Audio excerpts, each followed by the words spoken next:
İnsan günah eləyə bilər. O qədər günahkarlar olub.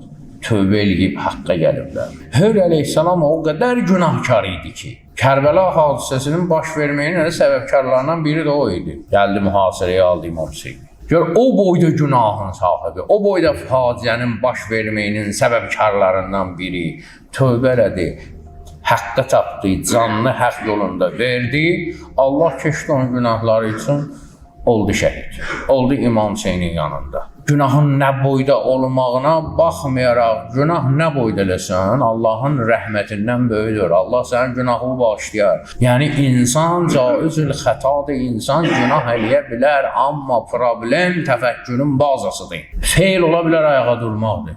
Birini ehtiram üçün ayağa durasan, birini ələ salmaq üçün ayağa durasan. Eyni hərəkətdir. Arxasında dayanan təfəkkür bazası ki, fərqlidir. Biri savabdır, biri günahdır.